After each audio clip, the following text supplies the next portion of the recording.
Nous allons démarrer. Bonjour et bienvenue à ce premier atelier de 2024 consacré à la transition écologique des acteurs du numérique et de l'optique.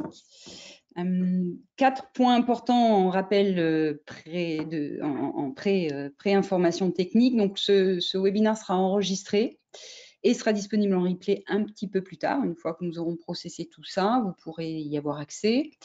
Les micros des participants sont tous coupés pour qu'il y ait le moins de perturbations sonores possible. Il y a un module questions que vous pourrez utiliser pour poser toutes les questions aux différents intervenants. N'hésitez pas à l'utiliser, il est là pour ça. C'est une session d'échange, hein, c'est l'objectif de ce webinaire d'1 heure.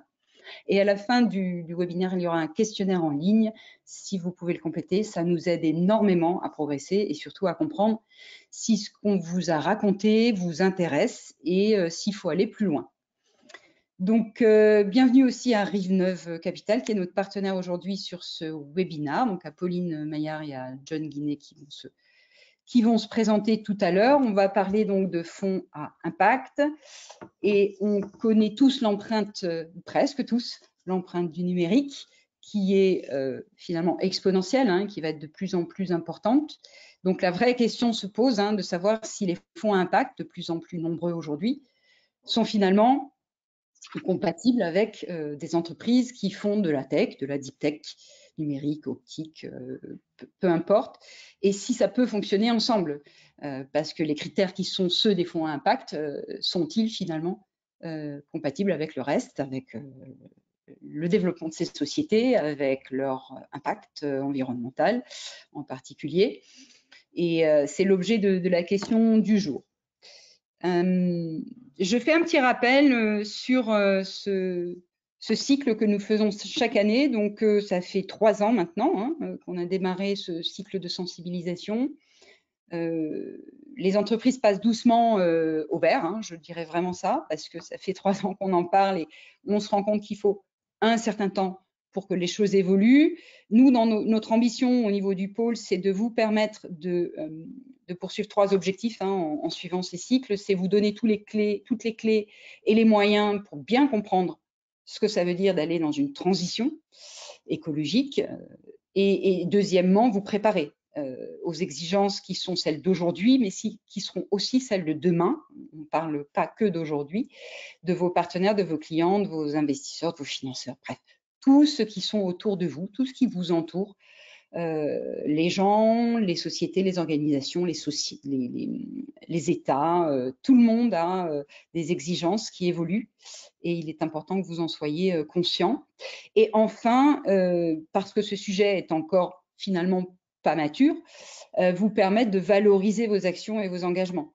Et tout ce que vous faites peut-être déjà d'ailleurs, est certainement valorisable. Donc ça, c'est les 3 grands objectifs de ce cycle. Pour ça, nous avons des partenaires, évidemment. Nous sommes un pôle de compétitivité d'abord. Bien sûr, nous avons des partenaires qui agissent chaque jour sur ce sujet, donc y compris la région, avec des dispositifs très particuliers qui sont le dispositif CEDRE, que vous connaissez peut-être, que je vous invite à regarder, qui vous donne un accompagnement régional sur ce sujet de votre transition, en tout cas tout ce qui se passe dans votre évolution et en particulier les sujets de RSE. Quelques points sur ce cycle qui sera composé de 5 animations cette année. Donc, le premier est aujourd'hui fonds à impact et technologies deep tech numérique optique compatibles ou pas. C'est un vrai sujet de fond. Il y aura 4 autres sujets liés à l'éco-conception de services numériques, c'est plutôt en avril, liés au recyclage numérique des IoT et cybersécurité, parce que se passe-t-il au niveau des données et ce qui reste dans des IoT et qui vous concerne, par exemple. Les dispositifs régionaux et de transition, donc on parlera plus en détail de CEDRE, notamment au mois de septembre, et on reparlera, ce qu'on avait déjà fait l'année dernière, d'éco-conception électronique. C'est un grand sujet. On sait que les dernières études de l'ADEME nous précisent clairement, et de l'ARCEP d'ailleurs, nous précisent clairement que l'éco-conception électronique pourra être un moyen important de réduire les impacts et il faut bien évidemment le faire by design, donc essayer de comprendre comment faire au mieux depuis le début. L'agenda rapidement, donc l'introduction générale, et on va vous présenter quelque chose qui est une initiative européenne qu'on souhaite mettre en avant, qui traite du sujet de l'accompagnement à la transition. Et ensuite, on parlera avec Rive-Neuve de l'impact, du contexte, de la finance durable et de comment un fonds voit les choses, en particulier un fonds à impact. Je passe la parole à Marielle Campanella, qui est notre responsable projet européen, qui va vous parler de ce système de Green Vouchers disponible pour des entreprises européennes sur des sujets liés à la RSE, à tout ce qui a trait à l'impact. Marielle, je te laisse prendre la main. Oui, merci beaucoup Stéphanie. En effet, on voulait profiter de l'occasion de ce webinaire pour vous parler d'un dispositif financier assez modeste, mais somme toute qui a au moins l'avantage d'exister, qui va être lancé à partir de la fin du mois de février dans le cadre d'un projet européen qui s'intitule Silicon Eurocluster. Donc, ce sont des fonds européens qui sont reversés vers des PME sur ce qu'on appelle le principe du financement en cascade. Donc, les fonds européens transitent vers le projet Silicon Eurocluster qui, après lui-même, distribue ses fonds vers des PME européennes et le pôle SCS fait lui-même partie en fait du projet Silicon Eurocluster. C'est la raison pour laquelle on vous en parle aujourd'hui. L'objectif ici en fait est de distribuer 25 tickets de financement à hauteur de 3 600 € à destination de PME du domaine de l'électronique et des technologies numériques associées afin de pouvoir leur permettre de financer tout ou partie d'un accompagnement par des prestataires extérieurs vers la transition écologique. Donc, ces tickets de financement sont à destination de la PME qui ensuite elle-même rémunère un prestataire extérieur qu'elle aura elle-même choisi pour diverses prestations qu'elle sélectionne elle-même, ce qui peut être par exemple des débuts de bilan carbone, des prestations d'accompagnement pour trouver des prestataires particuliers liés à des critères environnementaux donnés dans le domaine de l'économie circulaire par exemple, de l'éco-conception, de la gestion des déchets, mais également pour financer des actions de sensibilisation et de formation du staff en interne. Donc, par exemple, des actions type fresque du numérique, fresque du climat pourraient être financées par ce dispositif-là. Donc, l'appel, en fait, s'effectue en 2 étapes. Il y a actuellement un AMI qui est ouvert pour des prestataires qui souhaiteraient se manifester et identifier leurs compétences. Et donc, ces experts sont ensuite identifiés dans un cadre d'un catalogue. Et ensuite, l'appel PME ouvrira à compter du 27 février. Donc, sur le prochain slide, vous voyez différentes possibilités suivant qui vous êtes. Par exemple, vous êtes une PME du numérique et que vous avez une idée d'une action que vous souhaiteriez faire par un prestataire, mais vous n'avez pas encore de prestataire identifié. Vous pouvez consulter le catalogue qui figure dans ce lien-là. Vous pouvez choisir un expert, lui demander un devis et ensuite candidater à compter du 27 février par l'intermédiaire du même site web afin de pouvoir demander à bénéficier de ces tickets de financement de 3 600 €. Si jamais vous avez déjà un prestataire avec lequel vous travaillez, vous pouvez donc l'inviter en revanche à se faire référencer dans ce catalogue-là et également lui demander un devis, puis également candidater à compter du 27 février. Et si par exemple, en revanche, vous êtes vous-même un prestataire dans le domaine de la transition écologique, vous pouvez vous faire référencer dans ce catalogue dès maintenant et ensuite inciter les PME du secteur à candidater à vos côtés à compter du 27 février.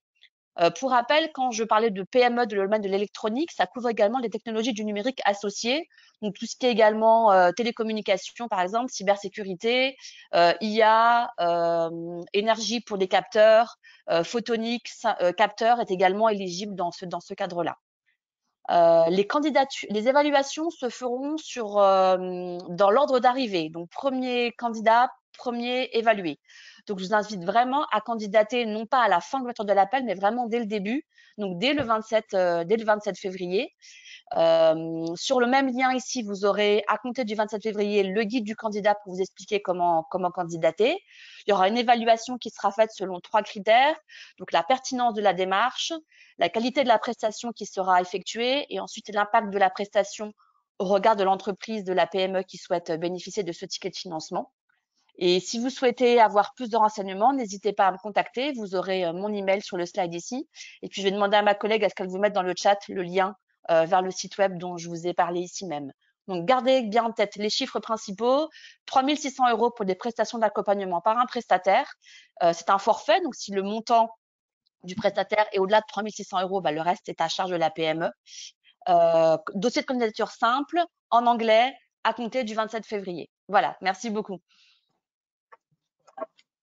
Merci Marielle. Ben, c'est une bonne opportunité, hein, il faut la saisir. Tous les moyens sont bons. Donc merci pour cette présentation. Nina, si tu peux juste mettre le petit lien dans le module questions, comme ça ils peuvent le voir, puisque je ne suis pas sûre que les participants voient la partie chat. Donc Nina, je te laisse faire. De mettre. Parfait, merci beaucoup. Pauline et John, je vais vous passer la main. Donc, je vais vous désigner en présentateur.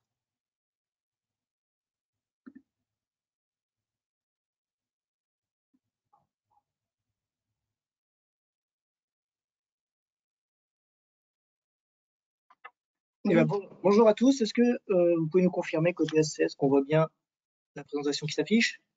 Oui, on voit parfaitement la présentation. Tout va bien et on vous voit. Super. Et ben on est parti. Donc tout d'abord, merci au pôle SCS de nous permettre d'animer ce webinaire avec Pauline Maillard, qui est donc la responsable impact de l'activité fonds du groupe Rive-Neuve. Donc peut-être deux mots déjà sur le groupe Rive-Neuve. On est un groupe basé à Marseille, mais qui a également des bureaux à Aix-en-Provence et à Lyon. Et on a différentes activités. Une première activité qui est l'activité historique, où on fait du conseil et de la formation. On accompagnait déjà un peu plus d'une centaine d'entreprises sur des missions très diverses liées à des stratégies d'impact. Donc que ce soit définir sa raison d'être, travailler un prévisionnel d'impact, devenir bicorp, etc., etc. Donc voilà, on dispose d'une compétence spécifique sur des activités très variées de conseil et de formation. On a une deuxième activité qui est de faire éclore des projets d'innovation sur le territoire. Et donc là, on monte des programmes d'open innovation dans lesquels on fait coopérer, ça peut intéresser des entreprises du pôle SCS, on fait coopérer des grands comptes, des startups, des chercheurs, des personnes de la société civile sur des problématiques clés du territoire qui peuvent être la gestion des déchets, la gestion de l'eau, voilà, où les personnes qui participent sont déjà formées au modèle économique régénératif. Et ensuite, c'est des programmes de coopération pour essayer de faire naître des projets innovants de coopération et à visée régénérative qui seront développés et testés sur un territoire et à vocation à être développés ensuite massivement au niveau national, voire international. Et donc, c'est bien de conseiller, c'est bien de former, c'est bien de faire naître des projets innovants sur le territoire, mais à un moment, il faut les financer.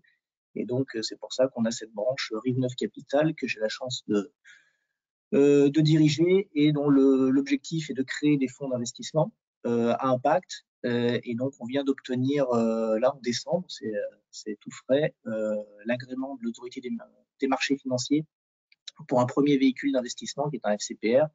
Et donc, on va essayer de vous clarifier certains points pour vous donner des clés de lecture sur ce qu'est un fonds impact, ce qu'est une entreprise qui a de l'impact et voir comment vos entreprises, qui sont donc des deep tech du numérique ou de l'optique, peuvent aborder les fonds impact et arriver déjà au moins dans un premier temps à se parler, à se comprendre.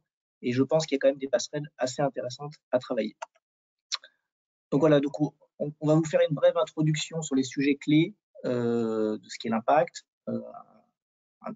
quelques éléments de contexte de la finance durable, parce que aujourd'hui tout ça est très réglementé et ça évolue très régulièrement, donc on est obligé de se tenir informé très souvent.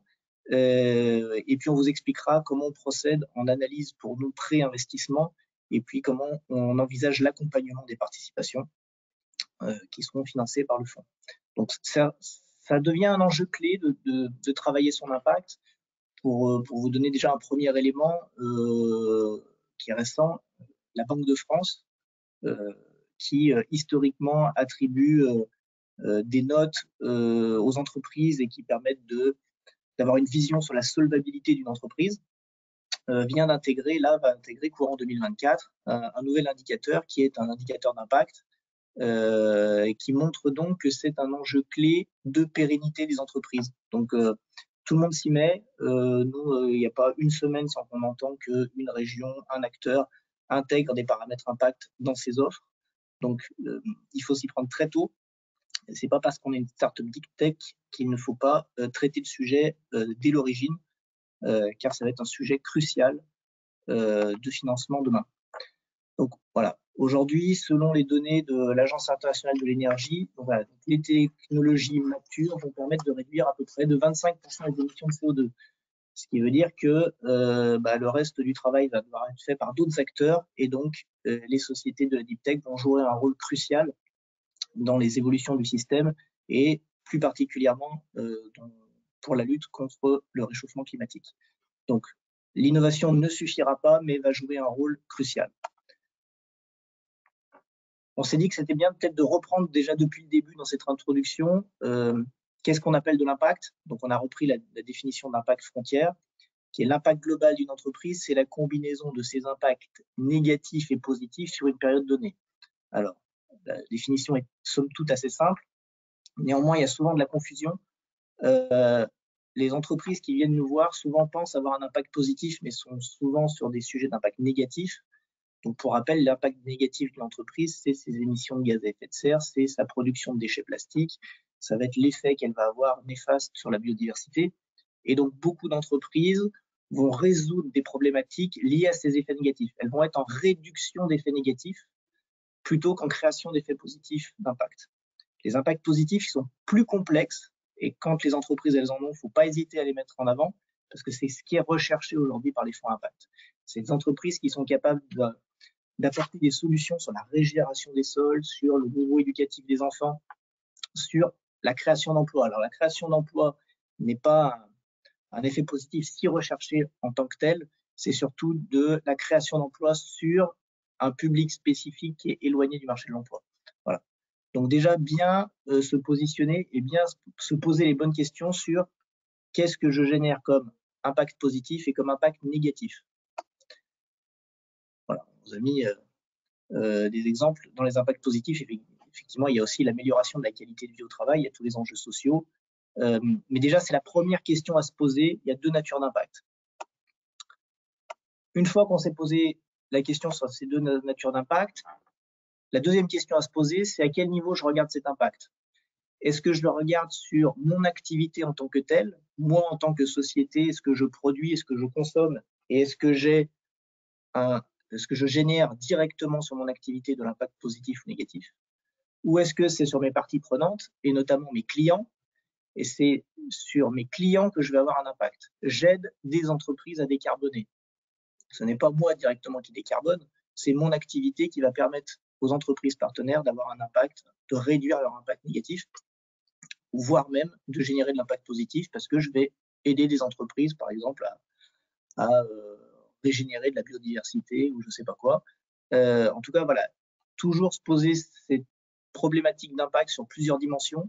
C'est quoi mon impact négatif, c'est quoi mon impact positif, et est-ce qu'il est intrinsèque à mon activité, il est directement dans mon entreprise, dans ce que je fais au quotidien, ou est-ce que c'est quelque chose que j'ai comme impact sur mes parties prenantes, mes clients, mes fournisseurs, et sera un enjeu clé demain dans l'analyse du dossier.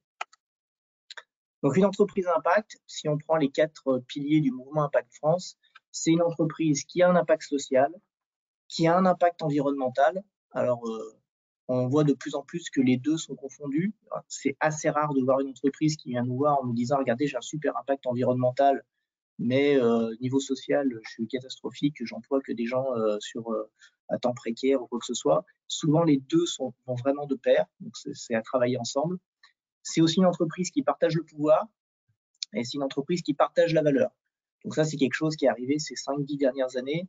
Le sujet de partage de la valeur, que ça soit au niveau d'une population très spécifique, de cadre ou quoi que ce soit, ou même au niveau de l'ensemble des salariés, sont des choses qui sont de plus en plus demandées par les fonds impact.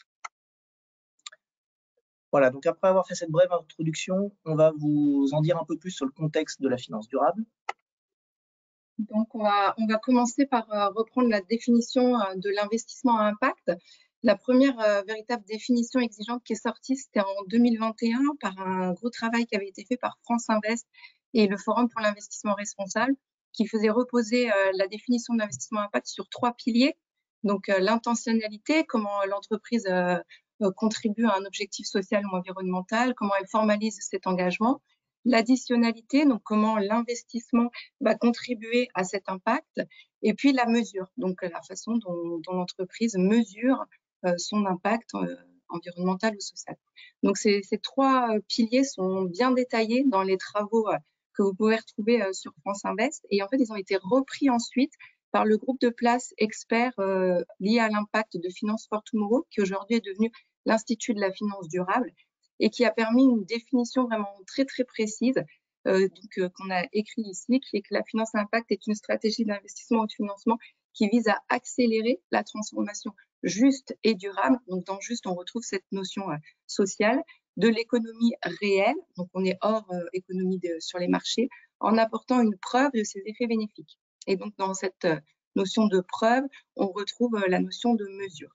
Donc là, vous pouvez également aller sur le site de l'Institut de la finance durable où vous retrouvez tous les travaux du groupe de place experts qui a regroupé énormément de sociétés de gestion et d'acteurs du financement pour finaliser tous ces travaux, et ils sont tous accessibles sur le site de l'Institut de la finance durable. Donc c'est vraiment intéressant de voir tout ce qu'il en est ressorti.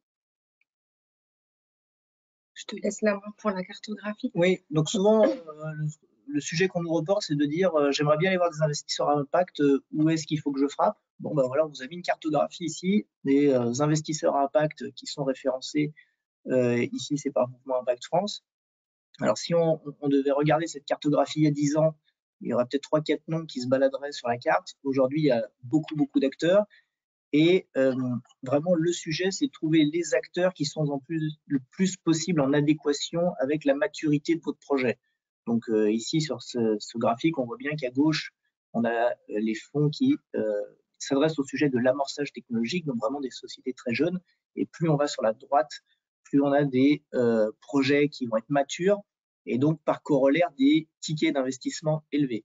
Donc voilà, donc quand on va voir un fonds, il est important de passer un peu de temps sur la cartographie des fonds et bien de se dire qui je vais aller voir. Chaque fonds a une stratégie d'investissement et s'adresse vraiment à une thèse très claire de maturité d'entreprise. Si vous êtes une très jeune société et que vous allez voir des fonds qui investissent dans des entreprises qui font plusieurs millions de chiffres d'affaires, ils vont vous recevoir, mais en fait, vous allez perdre votre temps. Donc, bien tout de suite cibler les bons acteurs. Aujourd'hui, il y en a beaucoup. Ça prend énormément de temps. Les 3/4, voire les 95% sont à Paris. Et c'est pour ça que chez Rive-Neuve, on a souhaité créer cette activité de fonds en région pour pouvoir offrir une opportunité aux acteurs en région de se faire financer et de gagner du temps. Donc nous, aujourd'hui, le premier véhicule qu'on a lancé est plutôt sur des entreprises quand même qui ont atteint un certain stade de développement, qui ont déjà un portefeuille client assez étoffé et qui sont en phase d'accélération forte. Et on a vocation à créer dans l'année un nouveau véhicule d'investissement pour aller sur le début d'activité d'entreprise. Donc on n'ira pas sur des phases de pré-amorçage, de recherche industrielle, mais on ira sur des phases de début d'activité, de début de développement commercial. Et ça, je pense qu'on sera prêt d'ici le milieu de l'année. Donc, qu'est-ce qu'un fonds à impact? Donc ça, c'est important d'avoir en tête les différentes caractéristiques. Donc d'abord, c'est un objectif explicite de l'impact positif. Donc tout à l'heure, John vous a expliqué la différence entre l'impact positif, donc il y a un véritable objectif de transformation durable qui est suivi par le fonds et qui est décliné en objectifs spécifiques, soit lié à un objectif social, lié à un objectif environnemental et selon des cadres de référence, comme par exemple la taxonomie ou les ODD. Je l'expliquerai un petit peu plus en détail tout à l'heure. Ensuite, vous avez la mise en œuvre opérationnelle cohérente. Donc, dans sa mise en œuvre, le fonds à impact doit avoir une feuille de route, une ligne de conduite avec une méthodologie impact significative pour pouvoir dire s'il va réduire des impacts négatifs, augmenter des impacts positifs ou les deux, s'il va y avoir des filtres d'exclusion, la façon dont on va évaluer la responsabilité de l'entreprise, son engagement. Donc là, voilà, vraiment une feuille de route que le fonds à impact va suivre dans sa mise en œuvre opérationnelle au quotidien. Ensuite, il y a toute cette partie de suivi des résultats d'impact, donc cette notion de mesure dont j'ai parlé tout à l'heure. Donc là, on va démontrer comment on accompagne les entreprises tout au long de la détention de la participation et comment on va mesurer l'évolution de la performance extra-financière. Donc tout à l'heure également, on va rentrer un petit peu plus dans le détail de la façon dont on accompagne les entreprises et dont on suit en fait ces résultats de performance extra-financière. Et puis pour finir, on est sur de la communication transparente avec tous les ans un reporting extra-financier au niveau du portefeuille d'un fonds à impact. On va consolider toutes les données des entreprises Et il y a cette possibilité de les faire auditer par un OTI, donc un organisme tiers indépendant qui va vérifier si les données sont fiables et qualitatives. Alors là, on va rentrer un petit peu plus dans le dur avec les fonds article 8, article 9.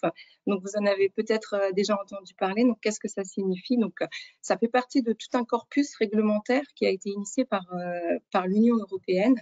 Et là, plus précisément, on est sur le règlement SFDR, donc le règlement Disclosure, qui a été appliqué en mars 2021 et qui porte sur la publication des informations au niveau du secteur financier. Donc, le secteur financier a exigé en fait d'avoir plus de transparence dans ces données. Et donc, il y a plusieurs classifications des fonds. Donc, il y a les fonds article 6 qu'on n'a pas noté ici parce qu'en fait, ce sont les fonds qui n'ont aucune volonté d'avoir des caractéristiques ESG, donc les fonds plutôt classiques. Aujourd'hui, il y a quand même de moins en moins de fonds article 6. On va plutôt se concentrer sur les deux autres catégories de fonds, donc les fonds article 8 qui promeuvent des caractéristiques ESG, environnement, social, gouvernance, et puis les fonds article 9 qui, eux, vont plus loin et qui ont un objectif d'investissement durable. Donc là, ça veut dire que l'investissement qui va être réalisé dans une activité économique va contribuer à un objectif environnemental et social, ne va pas pouvoir causer de préjudice significatif à un autre objectif environnemental et social, et l'entreprise dans laquelle l'investissement va être réalisé va devoir appliquer des pratiques de bonne gouvernance. Donc là, on va voir que dans ce règlement-là, on a donc ces articles-là qui au départ étaient des articles réglementaires qui portaient uniquement sur la publication d'informations, plus de transparence dans la publication d'informations, que ce soit des informations de commercialisation ou des informations de reporting. Et c'est presque devenu aujourd'hui un genre de label. On entend souvent parler des fonds dits article 8, des fonds dits article 9. On entend aussi souvent parler du greenwashing qu'il y a pu avoir sur ces fonds-là. Et c'est pourquoi il y a eu une grande consultation qui a été lancée à la fin de l'année 2023 par la Commission européenne sur la façon dont les acteurs financiers voulaient revoir ces articles. Et il y a de très fortes chances qu'en 2024, la réglementation évolue. Donc, pour l'instant, on est sur ces articles-là. Donc, nous, par exemple, on vient d'avoir l'agrément AMF sur notre fonds article 9. Mais par contre, en 2024, la réglementation va évoluer et donc il faut la suivre de près pour voir quelles vont être les nouvelles catégories de fonds qui vont sortir. Donc ensuite, tout à l'heure, j'ai parlé des cadres de référence. Donc il y en a deux surtout que suivent les fonds. Donc d'abord, il y a le cadre de référence des ODD, donc les objectifs de développement durable de l'ONU, qui ont été adoptés en 2015, qui sont au nombre de 17. Ce sont des objectifs thématiques. Ce qui est important surtout à savoir, c'est qu'il y a 169 cibles qui sont rattachées à ces objectifs thématiques et qui vont aller un petit peu plus loin en fait dans les actions qui sont reliés à ces objectifs de développement durable. Donc ça, c'est important à savoir parce que souvent, on voit dans les présentations des startups des ODD qui sont mis en avant, mais les cibles qui sont rattachées ne sont pas, elles, détaillées. Et nous, on va vouloir aller un petit peu plus loin et quand on fait notre propre analyse, on s'aperçoit qu'on ne retient pas forcément tous les ODD qui ont été notés parce que finalement, une fois qu'on va dans le détail des cibles, ce n'est pas forcément en lien avec l'ODD. Donc ça, c'est un élément important. Le deuxième cadre de référence, c'est la taxonomie. Donc, la Commission européenne elle a mis en place ce système de classification pour avoir une harmonisation au niveau européen de toutes les activités qui étaient considérées comme durables. Donc, il y a 6 objectifs environnementaux que je vais vous montrer juste après. Et donc, pour qu'une activité économique soit considérée comme durable sur le plan environnemental, parce qu'aujourd'hui, la taxonomie, elle est uniquement environnementale, même si une taxonomie sociale va revenir, il va falloir que déjà l'activité soit éligible, donc elle fasse partie d'une liste qui est assez exhaustive de toutes les activités durables. Il va falloir qu'elle contribue substantiellement à un ou plusieurs objectifs environnementaux sans causer de préjudice significatif à l'un des autres objectifs. Donc ça, c'est une notion qui est extrêmement importante, qu'on a vu juste avant quand j'ai parlé de la SFDR. On a vraiment cette notion de ne pas causer de préjudice significatif à un autre objectif. Et puis, bien sûr, en respectant des garanties sociales minimales qui sont les lignes directrices de l'OCDE et des Nations Unies. Et donc, ces 6 objectifs, c'est l'atténuation du changement climatique, l'adaptation au changement climatique, et puis l'utilisation durable et protection des ressources aquatiques et marines, la transition vers une économie circulaire, la prévention et le contrôle de la pollution, et la protection et les restaurations de la biodiversité et des écosystèmes. Voilà, donc pour l'instant, on a ces 6 objectifs-là qui sont alignés à la taxonomie. Voilà, donc après vous avoir fait ce panorama un petit peu de la réglementation, on va vous expliquer un petit peu comment on procède, nous, avant investissement. Alors déjà, pour que les entreprises aient une vue globale d'un process d'investissement, donc on reçoit d'abord les entreprises qui souvent pichent leur projet. Si le dossier intéresse le fonds, au bout de souvent un mois, il y aura un premier retour donc de go no go, le projet nous plaît moins, ou voilà ce qu'il y a à retravailler. Et si le projet nous plaît, on va allouer du temps et des effectifs à creuser et à rentrer en instruction. Et là, on part sur une période de 1 à 2 mois de discussion, vraiment où on va rentrer dans le détail de tous les aspects. Nous, de notre côté, c'est à ce moment-là qu'on fait une due diligence extra-financière. On va complètement cartographier l'entreprise pour aboutir à une LOI, donc une lettre d'intention qui, là, lettre d'intention, elle formalise, voilà, le fonds est prêt à investir telle somme à telle condition et avec tel paramètre juridique. Et une fois que vous avez ce Graal de la LOI entre les mains, il faut encore compter 1 à 2 mois avant le closing de l'opération, c'est-à-dire le temps de négociation des paramètres juridiques. Et puis, il y a des temps nécessaires de convocation des assemblées générales, de rapports de commissaires divers et particuliers, qui font qu'un process entier, entre le moment où on reçoit un dossier et le moment où on investit, si le projet est exactement dans la cible, qu'on se met d'accord tout de suite et que toutes les planètes sont alignées, ça peut se faire en 3 mois. Moi, j'ai dû faire à peu près 70 opérations dans ma vie. J'ai peut-être 2 qui se sont passées en 3 mois. La réalité, c'est que souvent, il y a un jeu de ping-pong, d'aller-retour. C'est rare qu'il y ait qu'un seul investisseur. Souvent, il y en a plusieurs dans des tours de table. Donc, il faut que les gens aussi s'entendent entre eux, que de mettre tout le monde d'accord. Et donc, un process, ça dure plutôt 6 à 9 mois. Donc, si vous avez besoin de lever des fonds, il faut anticiper. Et il ne faut pas attendre d'être à court de trésorerie pour lever des fonds. Il faut vraiment mieux même sur-anticiper et lever trop tôt. Donc là, on voulait vous montrer un petit peu comment nous, on analyse un dossier impact. Donc là, c'est véritablement la méthodologie qui nous est propre. Donc tous les fonds à impact ne vont pas du tout utiliser la même méthodologie. Ça, c'est vraiment ce que nous, on fait sur le FCPR Impact et Performance et sur les futurs fonds à venir. Donc d'abord, quand on reçoit un dossier impact, on fait une pré-analyse pour véritablement qualifier l'impact et voir si on souhaite aller un petit peu plus loin dans l'audit. Donc on va regarder les 3 piliers dont je vous ai parlé tout à l'heure, intentionnalité, additionnalité et mesure. On va également qualifier l'ampleur de l'impact, sa temporalité par rapport aux enjeux, l'acceptabilité de la totalité de ces parties prenantes et l'accessibilité vis-à-vis des clients et des usagers de la solution délivrée. Donc à partir de là, donc on a une grille pour analyser, réaliser ce petit radar et ça va déjà nous donner une première approche de si l'entreprise peut être considérée comme impact selon notre point de vue. Et puis, si c'est le cas, on va continuer l'analyse beaucoup plus approfondie. Et là, on a développé toute une méthodologie qui est assez rigoureuse, avec une grille d'analyse qui a plus d'une centaine d'indicateurs, où on va d'abord analyser les fondamentaux ESG de l'entreprise. Ensuite, on va aller un petit peu plus loin, on va compléter les piliers de l'engagement, donc intentionnalité, additionnalité, mesure. Donc là, on a des questions qui sont relatives à l'engagement. Et puis, on a ensuite une analyse multicritère qui est centrée sur à la fois l'équipe, le marché, le modèle d'affaires et le momentum qu'on a appelé la robustesse de l'entreprise. Et ça va nous donner une vision à 360 degrés de la qualification impact de l'entreprise. Donc là, ce sont des exemples, bien sûr, comme je vous ai dit, il y a une centaine d'indicateurs. Donc, c'est pour vous montrer un petit peu quel genre d'indicateurs on va regarder. Donc, sur l'environnement, par exemple, ça va être la mesure de la consommation d'énergie de l'entreprise. Sur le social, ça va être la part des salariés en situation de handicap. Ça pourrait aussi être en seniors ou de jeunes. La gouvernance, avec le pourcentage de femmes dans l'instance de gouvernance. Ça pourrait être aussi le nombre de membres indépendants au conseil. L'engagement, donc là, c'est là qu'on rentre dans la partie avec des indicateurs un peu plus impact. Donc là, on va se poser la question, est-ce que l'entreprise dispose d'une raison d'être? Est-ce que l'entreprise a identifié ses ODD? Est-ce qu'elle est rentrée dans le détail de ses cibles? Donc, c'est ce genre de questions. Et ensuite, dans la partie robustesse, là, par exemple, si c'est une entreprise pour laquelle c'est pertinent, on va regarder l'intégration de l'économie circulaire dans son modèle d'affaires. Et donc ensuite, on a une échelle de graduation de 5 différents paliers. Ça va nous donner un score par grande catégorie. Et puis ensuite, en fonction de la pondération qu'on va choisir, ça va nous donner un score final. Et nous, à titre personnel, au niveau de Rive9 Capital, on n'investira pas dans une société qui a moins de 50 au niveau de son scoring définitif.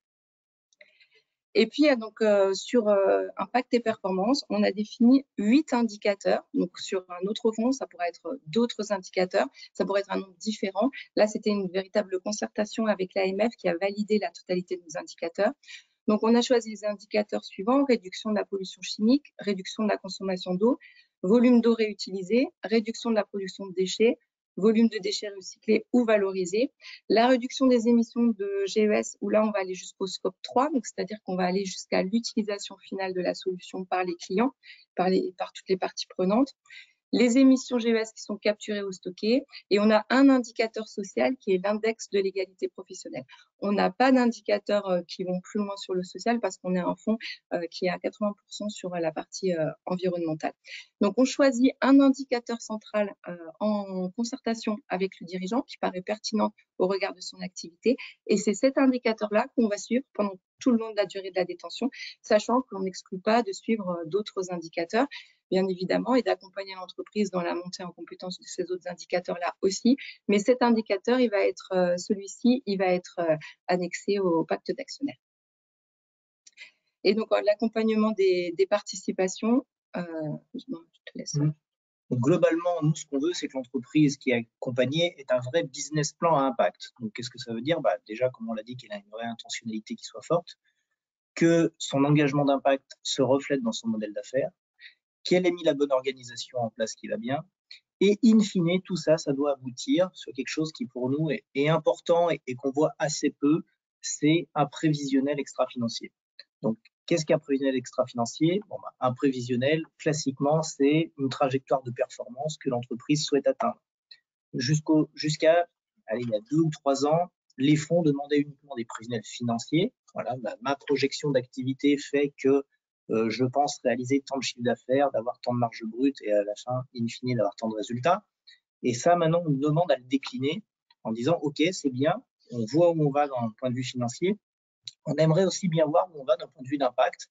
Et donc, sur les critères qu'on a pu évoquer jusqu'à maintenant, les critères centraux, bien évidemment, ceux qui sont significatifs.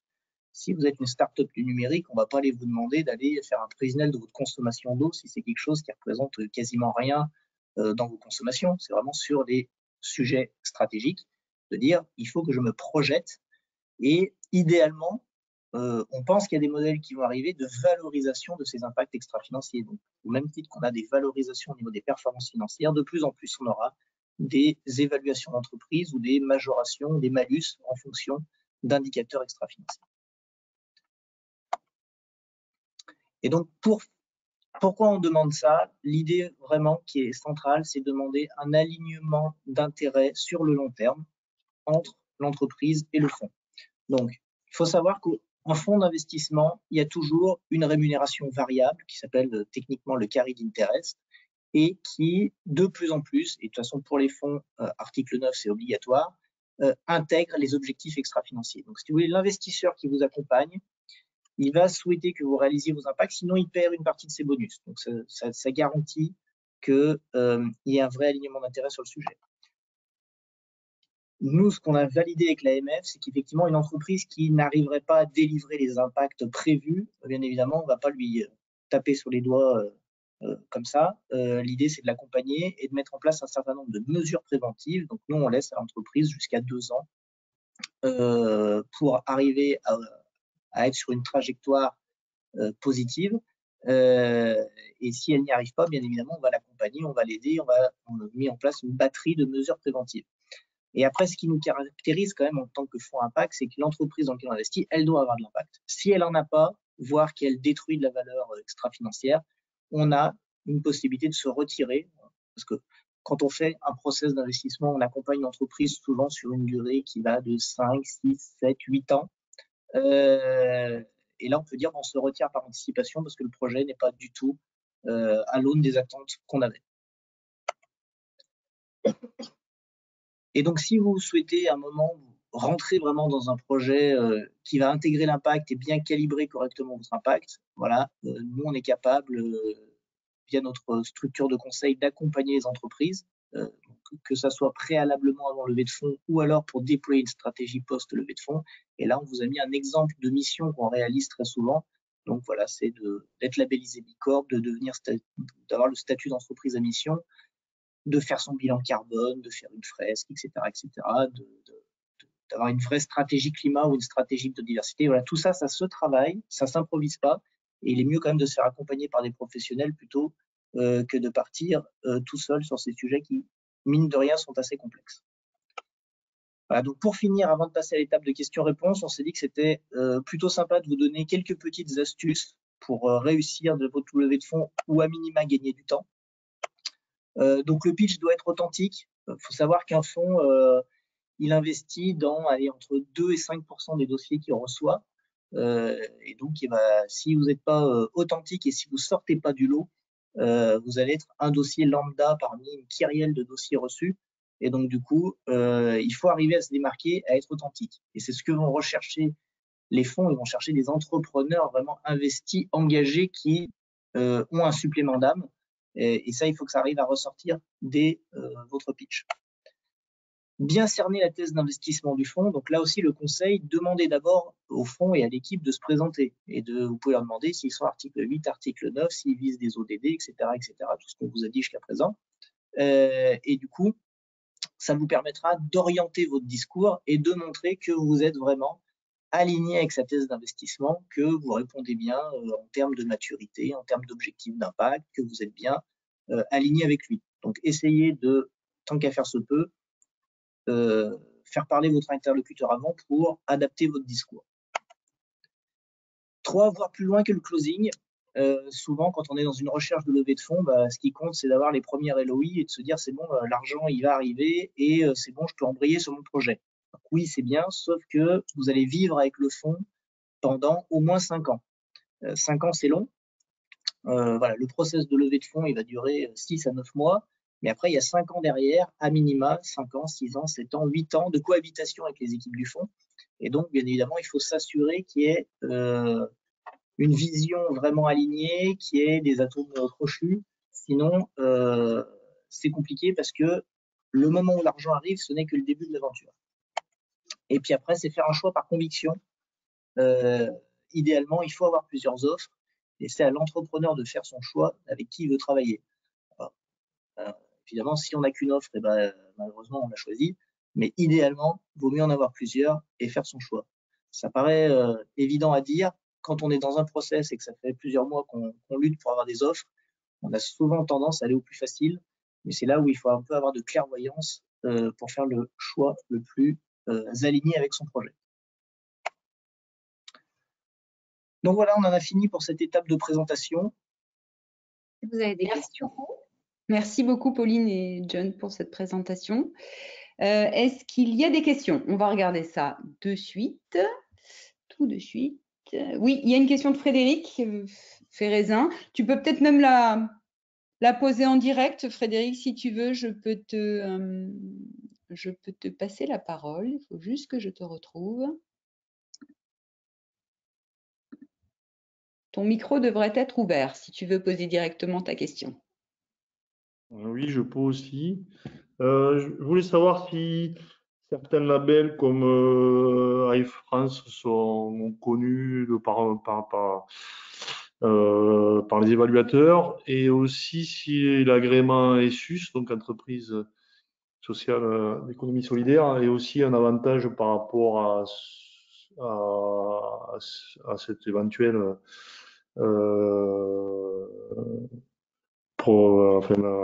cette éventuelle approche que vous avez mis en place. Alors merci Frédéric, effectivement c'est une bonne question. Alors certains labels sont retenus effectivement. Alors chaque fonds aura sa stratégie et ses labels retenus. Nous typiquement une entreprise qui est Bicorp ou qui est ESUS, elle part déjà avec un terrain d'avance dans notre méthode de scoring. Du moment où on a certains labels obtenus, on a une partie de l'analyse qui est déjà pré-mâchée et on a un scoring qui est déjà à un certain niveau automatique, parce qu'on considère que si on est ESUS ou si on est Bicorp, il y a tout un tas de paramètres qu'on a mis en place qui vont déjà dans le bon sens. Donc, c'est-à-dire que nous, notre analyse, on l'a fait beaucoup plus rapidement. Et j'ai envie de dire, on marque des points dans le process d'analyse du fonds. C'est ça. On va demander s'il y a des certifications environnementales, des certifications sociales et quels labels ont été délivrés. Là, c'est plutôt des labels, effectivement, on va dire officiels, hein, puisque Bicorp, c'est très officiel, ESUS aussi, c'est très officiel. iFrance, Frédéric a fait iFrance, ça c'est plutôt un label des pôles de compétitivité, c'est un peu particulier, hein, c'est pas spécifique à des critères environnementaux. Donc, clairement, les labels de type pôle de compétitivité sont plus connus, Frédéric, par les têtes de pont, c'est-à-dire l'AFIC, enfin France Invest, si j'ose dire, et les différents réseaux de BA qui sont fédérés au niveau de France Angels, que directement des fonds. Mais clairement, chez Rive-Neuve, comme on est assez proche et qu'ils sont territorialisés, les sujets des labels des pôles de compétitivité sont un peu plus prégnants, mais ils ne sont pas relatifs uniquement, et certainement pas spécifiquement, au sujet durable et impact. Hein. On n'est pas sur ce sujet-là. Après, ce qu'il faut savoir, c'est nous, dans notre façon de travailler, alors c'est pas valable pour tous les fonds, mais en tout cas, c'est valable pour le nôtre, c'est que dans la complétude de la grille, c'est nous qui la faisons. C'est pas l'entreprise qui l'a fait, c'est pas juste un tableau qu'on envoie. C'est vraiment nous qui la faisons en faisant tout un échange, en fait, avec l'entreprise. Et quand on pose la question des certifications, si l'entreprise nous répond tel label, telle certification, on va creuser plus loin, en fait, pour comprendre vraiment ce qu'il y a derrière. Et s'il y a des choses qui peuvent être intéressantes, à ce moment-là, on les remplit à la main dans la grille. Donc, on essaye de faire vraiment quelque chose de sur mesure. Et quand les entreprises sont accompagnées, là, on est dans le cadre d'un pôle de compétitivité, on est là pour aider les entreprises à avoir des solutions, enfin, à développer des solutions innovantes, à les aider à les financer, sur le public ou sur le privé, bien évidemment.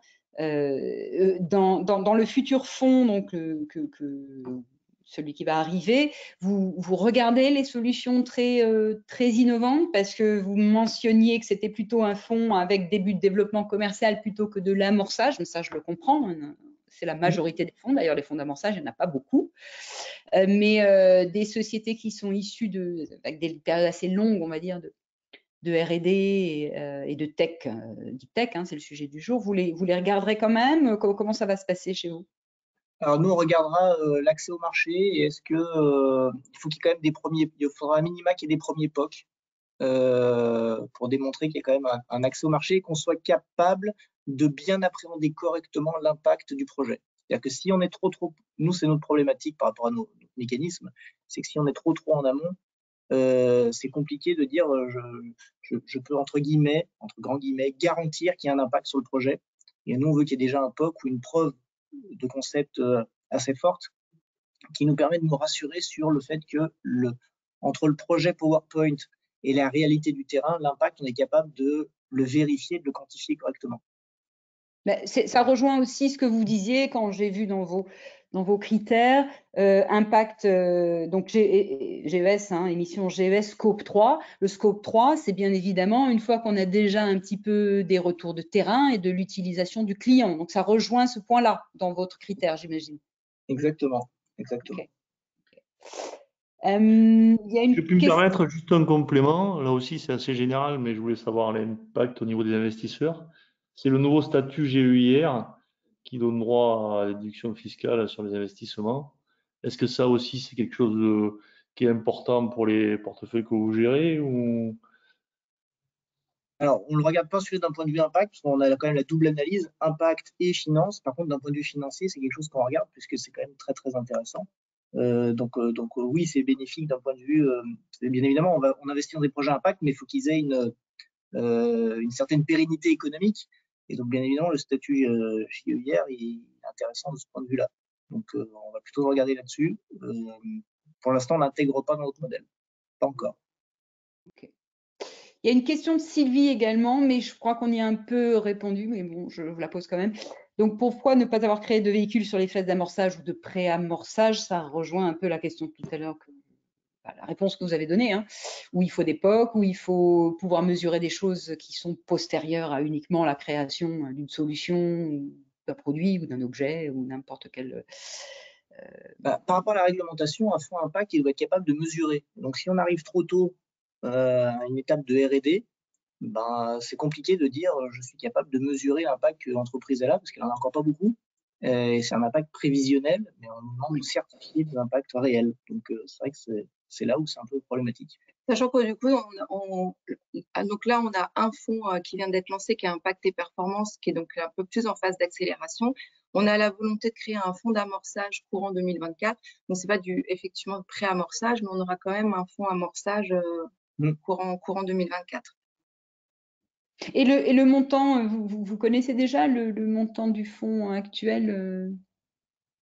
Bon, on est en train de le lever, donc là, c'est pas le montant qui est représenté. L'objectif, c'est de lever entre 30 et 50 millions pour investir sur le quart sud-est de la France. D'accord. Okay. Et généraliste, on est d'accord, hein? Généraliste. Ok. D'accord, très bien. Est-ce qu'il y a d'autres questions? C'est le moment de les poser dans le module questions.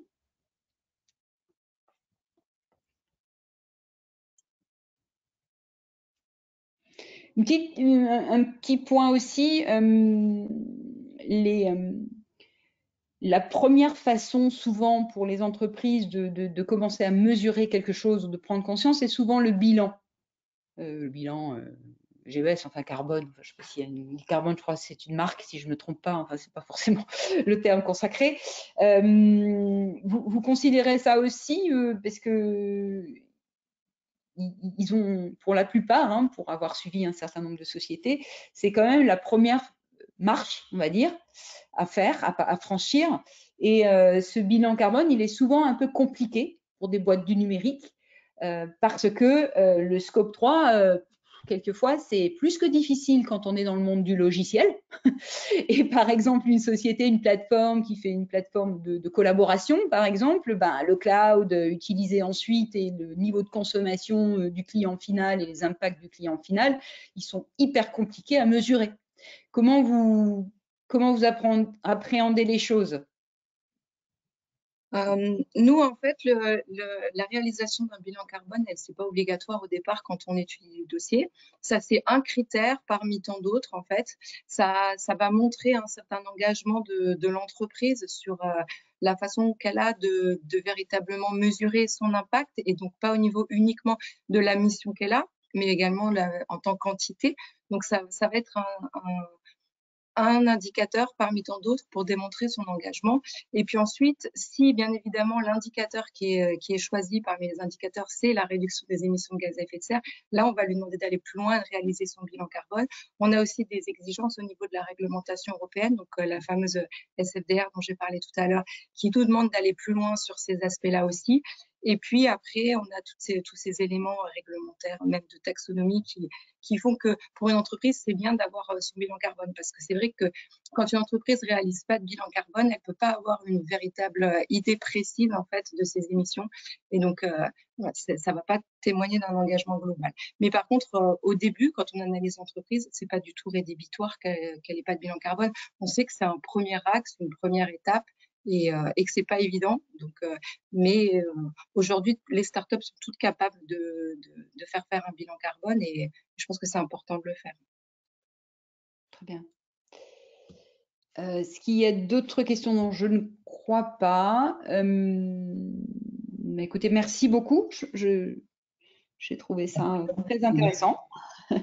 Et on est ravis d'avoir un fonds en région. Je confirme, hein, on n'en peut plus des 80 à 90% des fonds qui sont parisiens et qui ne vont pas forcément voir les jolies sociétés qui se créent ailleurs que dans le giron parisien. Donc, on est ravis. Franchement, on attend avec impatience. Et pas mal de boîtes chez nous attendent aussi. Elles sont malheureusement un peu nombreuses, mais bon, après, il faut que ça rentre dans vos critères. Donc, merci beaucoup pour cette intervention à tous les deux. Merci Marielle aussi pour ta présentation. Je vois qu'il y a une dernière petite question. Ah non, c'est Frédéric qui nous dit merci, à bientôt. Parfait. Merci aux auditeurs et puis on vous met à disposition rapidement ce replay qui sera disponible sur notre site, le site de SCS, pôle-scs.org. Et à très bientôt et n'hésitez pas à nous faire vos commentaires dans les questionnaires. À très bientôt et bonne fin de... Merci à tous. Au revoir. Au revoir. Merci. Merci, au revoir.